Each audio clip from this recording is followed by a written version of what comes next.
We've just launched a special membership to our YouTube channel.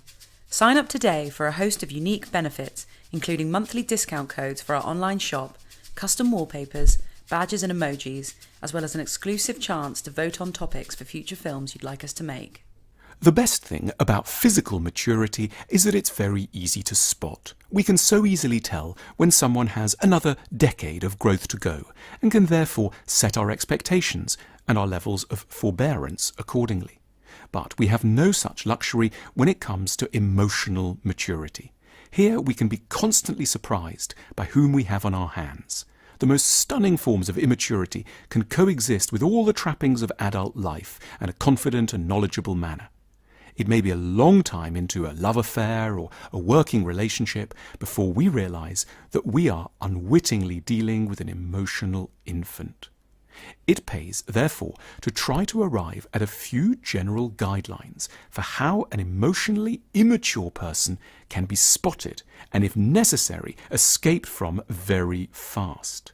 Here are some of the lines that emotionally immature people have a tendency to come out with in conversation, and that should, at the very least, set alarm bells ringing loudly.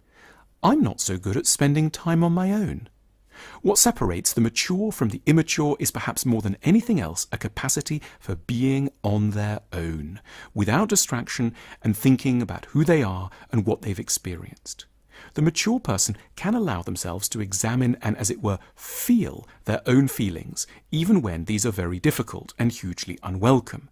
They can stomach an encounter with their own rage, their own envy, their own shame.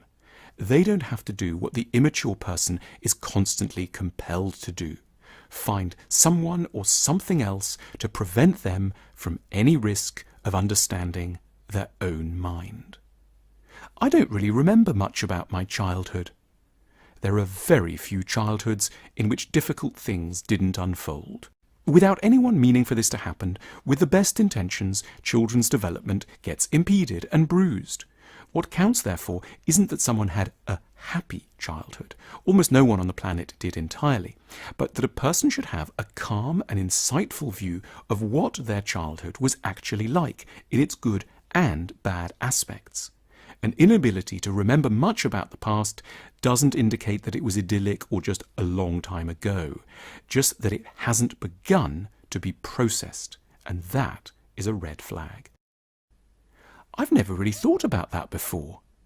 Emotionally immature people have great difficulties with conversations that require them to draw on a knowledge of their own enthusiasms, sorrows, projects, and histories. So, as one sits with them over a drink and asks, for example, why their last relationship broke up, or what meaningful work constitutes for them, or what they regret most from their childhood, one has an above-average chance of hearing, perhaps quite sweetly, a reply along the lines that this is all too new and that they've never thought about this before. It isn't that the emotionally immature person is being cagey.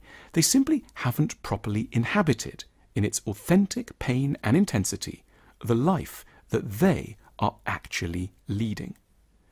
Everything is pretty good. It's fine. All is fine. It would be churlish to begrudge anyone a good mood. Nevertheless, the emotionally immature person isn't often just in a good mood.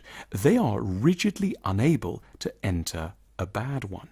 Everything is declared fine: their parents, job, love affair, sex life, ambitions, because they have no resources for coping with anything that might be more nuanced and more real, that might entail anger, loss, confusion, or wayward desires. One comes away from a dialogue with such a person disoriented and lonely at the idea that any life could be quite so cheerily one-dimensional.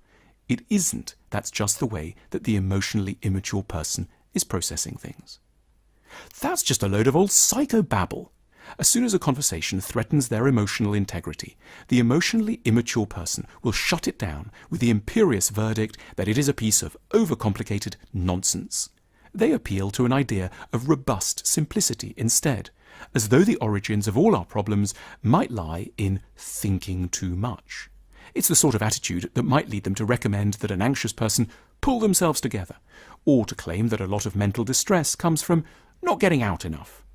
But of course, none of this stems from confidence. It's a terrified way of blocking one's ears and saying no to truths and ideas that might hurt very much. Emotionally immature people can be extremely charming and at points entertaining to be around, but as a general rule, we would advise you to give them a very wide berth indeed and aim to check in on them in about a decade or two. Life is in the end far too short, far too interesting and far too lonely to spend very long around people who lack any interest in trying to be, where it counts, emotional grown-ups. We've just launched a special membership to our YouTube channel. Sign up today for a host of unique benefits,